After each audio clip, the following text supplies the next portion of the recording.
थेट आपण जाणार आहोत मालेगाव या ठिकाणी भारत जोडो न्याय यात्रेमध्ये राहुल गांधी संबोधित करताय। थेट प्रक्षेपण। ठीक है आप लोग,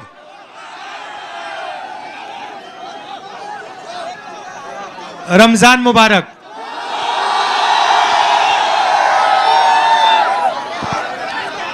पिछले साल कन्याकुमारी से, भैया शांत हो जाए, 2 मिनट शांत हो जाए, आसान हो जाएगा मेरा काम, मेरी मदद करें थोड़ी।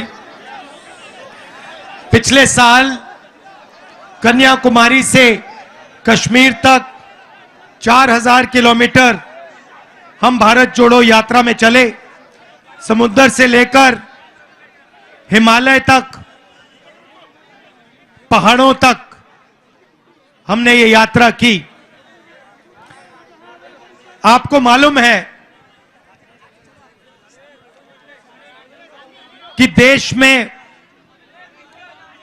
आरएसएस के लोग, कट्टरपंथी लोग नफरत फैला रहे हैं,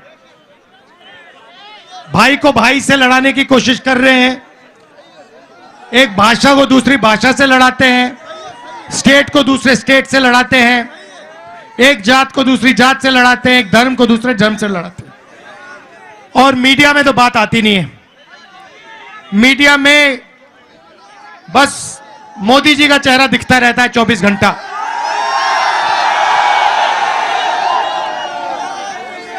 किसानों के मुद्दे, मजदूरों के मुद्दे, गरीबों के मुद्दे मीडिया में आपको कभी नहीं दिख सकते।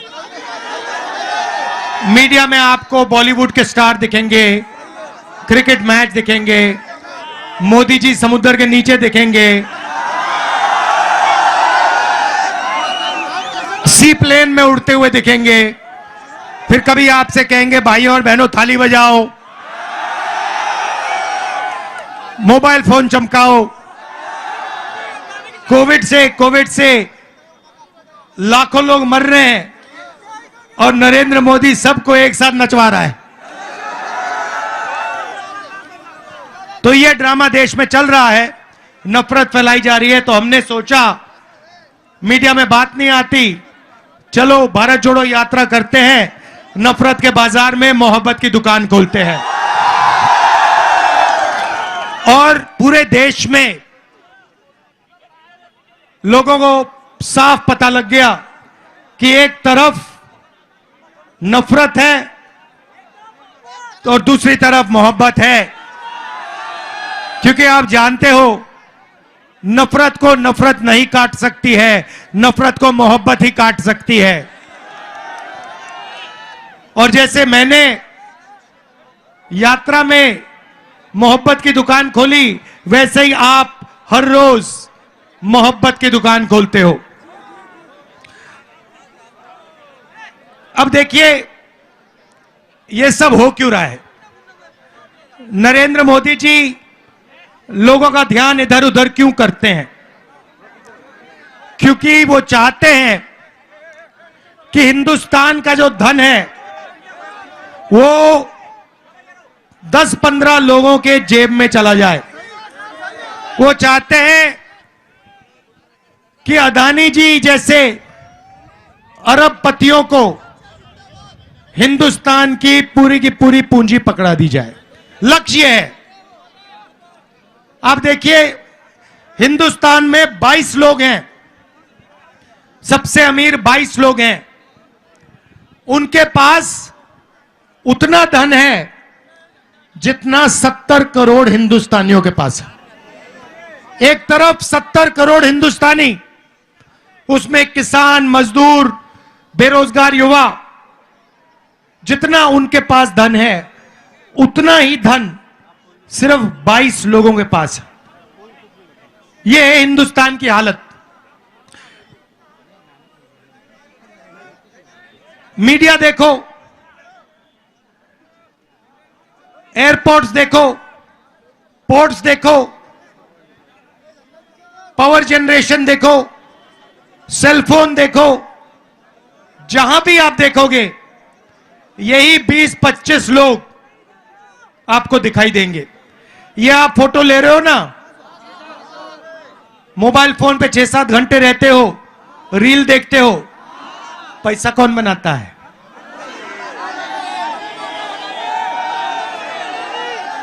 अदानी, अंबानी, वही लोग। गाड़ी में पेट्रोल डालते हो ना, पैसा कौन बनाता है? हिमाचल का सेब खाया है, पैसा कौन बनाता है? सड़क पे चलते हो, पैसा कौन बनाता है? यहां पे बिजली के दाम बढ़ते जाते हैं, पैसा कौन बनाता है? तो हर जगह वही 20-25 लोग पैसा बनाते हैं। और मीडिया में ये जो हमारे मित्र बैठे हैं, ये उन्हीं 25 लोगों का काम करते रहते हैं 24 घंटा। और लक्ष्य है कि हिंदुस्तान का ध्यान कभी इधर जाए, कभी उधर जाए, कभी नीचे जाए, कभी ऊपर जाए, मगर असली सवाल ना पूछा जाए। असली सवाल हिंदुस्तान में सिर्फ 3 है। एक, बेरोजगारी, दूसरी महंगाई, और तीसरी भागीदारी। हिंदुस्तान का धन किसके हाथ में जा रहा है? वो है भागीदारी। महंगाई और बेरोजगारी से आप सब सामना करते हो, हर रोज करते हो। यहां पे युवा प्राइवेट कॉलेज यूनिवर्सिटी में जाते हैं, 5-10 लाख रुपए लग जाते हैं, डिग्री लेते हो, उसके बाद हिंदुस्तान में आपको रोजगार नहीं मिल सकता। क्यों? क्योंकि जो छोटा बिजनेस चलाते थे, यहां पे जो आपकी लूम, यहां भी देखता हूं, यहां पे जो आपकी पावर लूम्स हैं, जो छोटे छोटे बिजनेस हैं, उनको जीएसटी और नोटबंदी ने खत्म कर दिया। ये नरेंद्र मोदी जी ने अदानी जैसे अरबपतियों के लिए काम किया है। अरबपतियों ने उनसे कहा, देखो अगर अपना चेहरा टीवी पे चाहते हो तो जीएसटी नोटबंदी लागू करो, और ये जो छोटे व्यापारी हैं हिंदुस्तान में, इनको सबको खत्म करो। और वो ही नरेंद्र मोदी जी ने किया। भाइयों और बहनों, रोजगार बड़े अरबपति नहीं देते हैं। रोजगार यहां पावरलूम में मिलता है, रोजगार छोटे व्यापारी देते हैं, रोजगार स्मॉल और मीडियम बिजनेस वाले लोग देते हैं। उन सब को नरेंद्र मोदी जी ने खत्म कर दिया है। तो आज हिंदुस्तान की हालत है कि इस देश में युवाओं को रोजगार नहीं मिल सकता। पहले आप 400 रुपए का गैस सिलेंडर खरीदते थे, यूपीए की सरकार थी। अब कितने का है? अब कितने का है? 1100। मोदी जी ने कहा था गैस सिलेंडर महंगा है, 400 था, 1100 कर दिया। आज मीडिया वाले नहीं कहते कि भैया गैस सिलेंडर के दाम बढ़ गए। तो हमने अपने मैनिफेस्टो में युवाओं के लिए 5 काम करने की गारंटी दी है।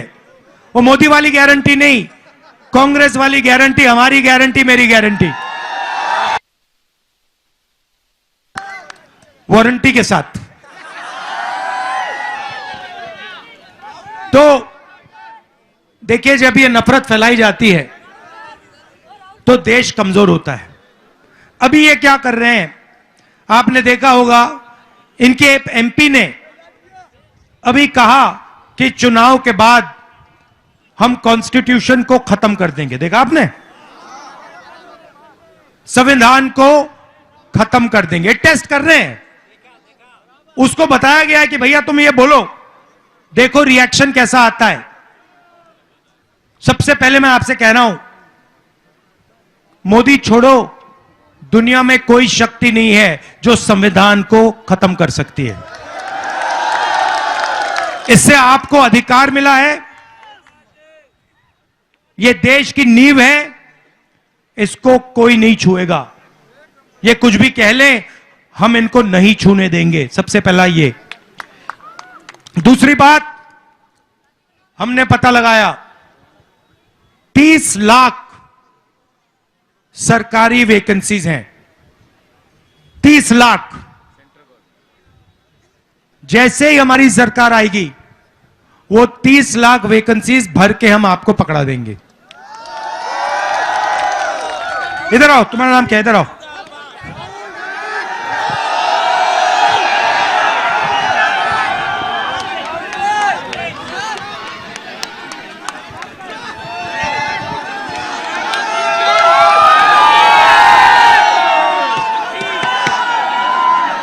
क्या नाम है तुम्हारा?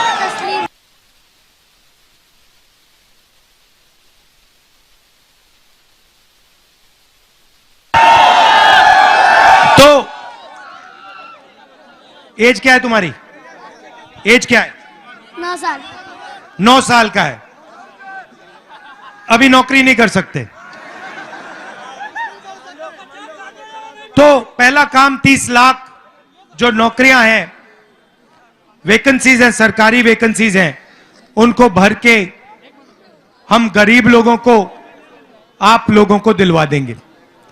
दूसरा काम, भारत जोड़ो यात्रा में जहां भी मैं गया, युवाओं से बात करता था, पूछता था, कहते थे यूनिवर्सिटी कर दी, कॉलेज कर दिया, डिप्लोमा ले लिया, मगर बेरोजगार हैं। सही बात? सही बात ना? तो हम एक योजना लाएंगे, उसका नाम पहली नौकरी पक्की। जैसे मनरेगा में हमने रोजगार का अधिकार दिया ना, वैसे ही हम हिंदुस्तान के युवाओं को, जिसके पास भी यूनिवर्सिटी कॉलेज की डिग्री हो या डिप्लोमा हो, गारंटी करके अधिकार देंगे 1 साल अप्रेंटिसशिप का। अप्रेंटिसशिप मतलब उसको 1 साल की नौकरी मिलेगी, 1 लाख रुपए साल के मिलेंगे और 1 साल में उसकी ट्रेनिंग होगी। प्राइवेट सेक्टर में, सरकार में आपको हिंदुस्तान में एक युवा नहीं मिलेगा।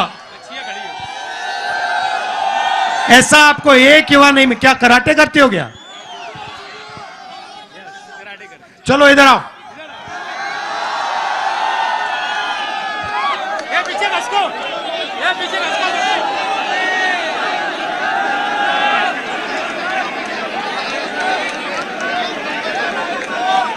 तो पहली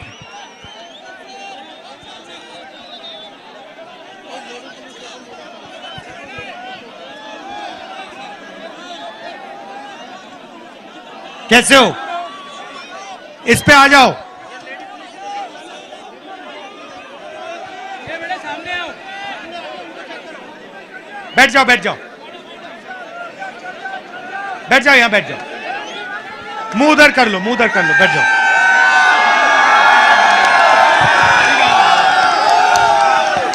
अभी अभी तैयार हो जाओ, तुमसे पंच करवाएंगे। कहां है आपका डोजो? किधर है? उधर है। अच्छा, तो पहली नौकरी पक्की मतलब 1 साल की अप्रेंटिसशिप होगी प्राइवेट कंपनी में। नीचे बैठ जाओ तो लोगों को दिखेगा, थोड़ा नीचे बैठ जाओ, शाबाश। प्राइवेट कंपनी में, सरकार में, हिंदुस्तान के हर युवा को जो डिप्लोमा पाया है, ग्रेजुएट है, कॉलेज यूनिवर्सिटी का ग्रेजुएट है, 1 साल की उसको नौकरी, अप्रेंटिसशिप पक्की, ट्रेनिंग और 1 लाख रुपए बैंक अकाउंट में। यह है दूसरा काम। तीसरा काम, ये जो पेपर लीक होते रहते हैं, ये जो पेपर की चेकिंग की इन्होंने आउटसोर्सिंग कर दी है, इसको हम बंद कर देंगे। सिर्फ सरकारी संस्थाएं पेपर करवा पाएंगी और अगर किसी ने पेपर लीक करवाया तो उसके खिलाफ सख्त कार्रवाई, कानूनी कार्रवाई होगी। ये जो पेपर लीक होते हैं, ये जानबूझ के किए जाते हैं और ये इनकी सरकार ही कराती है, क्योंकि फिर ये आपसे कहते हैं रोजगार नहीं मिलेगा, पेपर लीक हो गया, पुलिस की नौकरी नहीं मिलेगी। ये इनका तरीका है, इसको हम पूरा का पूरा बंद कर देंगे। चौथी बात, आजकल 21वीं सदी में बहुत सारे युवा डिलीवरी का काम करते हैं, उबर की गाड़ी चलाते हैं, ओला की गाड़ी चलाते हैं, खाना डिलीवर करते हैं, नहीं करते हैं? तो इनके लिए हम एक नया कानून ला रहे हैं। जो भी ड्राइविंग का काम करता है, उबर चलाता है, डिलीवरी का काम करता है, ये एप्स का काम करता है, उसके लिए हम पेंशन देने का काम शुरू कर रहे हैं। सोशल सिक्योरिटी मतलब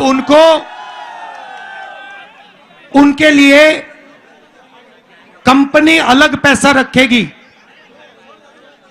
और जब वो रिटायर होंगे तो वो पैसा उनके जेब में पेंशन जैसे दिया जाएगा।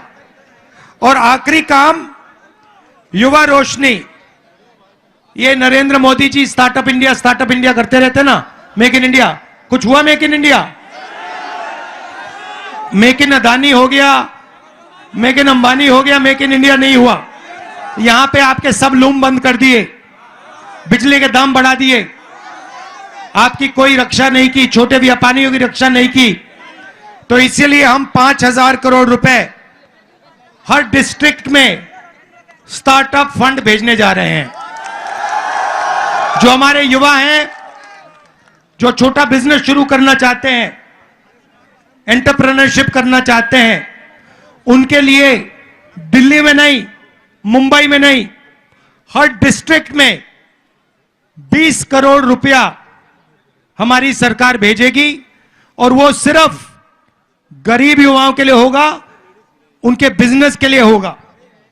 आजकल क्या होता है, बैंक के दरवाजे सबसे बड़े उद्योगपतियों के लिए खुले होते हैं। 16 लाख करोड़ रुपए नरेंद्र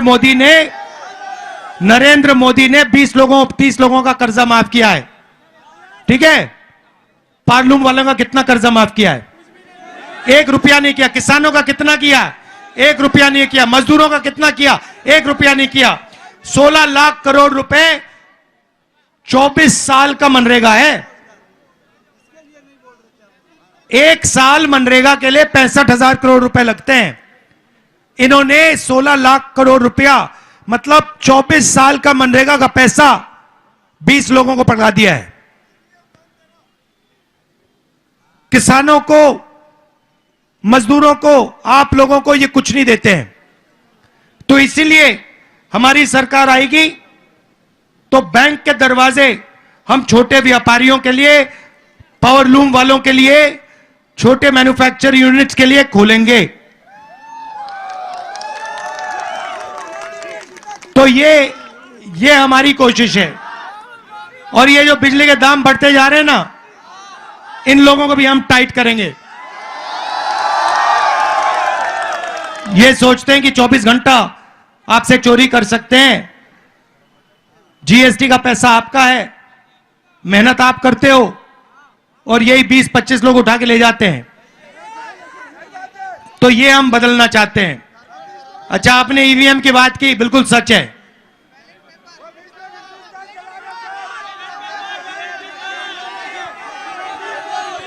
क्या क्या क्या क्या कह रहे हैं? क्या कह रहे हैं?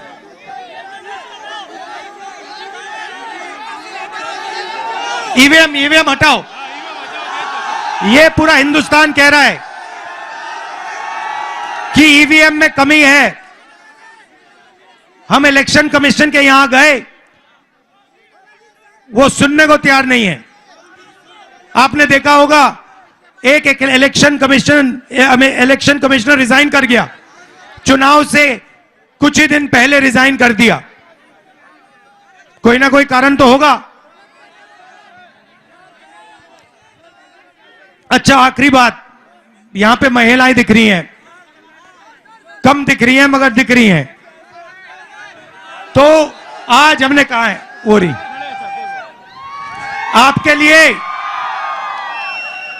लिए आज हमने अनाउंसमेंट की है, हिंदुस्तान की सब गरीब महिलाओं को बैंक अकाउंट में, हर गरीब महिला को बैंक अकाउंट में साल का 1 लाख रुपया हमारी सरकार डालने जा रही है। बात समझ आई? हाँ, समझे? बोलो, साल के क्या करा जा रहा है? महिलाओं को कितना पैसा दिया जाएगा 1 साल में? 1 लाख। जोर से। 1 लाख। इंडिया सरकार 1 लाख रुपए हर गरीब महिला को देगी, ठीक है? बोलो, इंडिया सरकार, शर्माना नहीं है, शर्माना नहीं है, चलो बोलो, इंडिया की सरकार इंडिया की सरकार हर गरीब महिला को सीधा बैंक में 1 लाख सीधा बैंक पे 1 लाख रुपये डालने जा रही है। रुपया डालने जा रही है। अगर नरेंद्र मोदी, जोर से दबा के, अगर नरेंद्र मोदी अरबपतियों का 16 लाख करोड़ रुपया कर्जा माफ कर सकता है, 16 लाख करोड़ रुपया कर्जा माफ कर सकता है, तो हम भी गरीबों का लाखों करोड़ रुपया कर्जा माफ कर सकते हैं। हम भी लाखों करोड़ों का कर्जा माफ कर सकते हैं। धन्यवाद, शाबाश, आप सबका बहुत बहुत धन्यवाद। जय हिंद। एबीपी माझा, उघडा डोळे बघा नीट।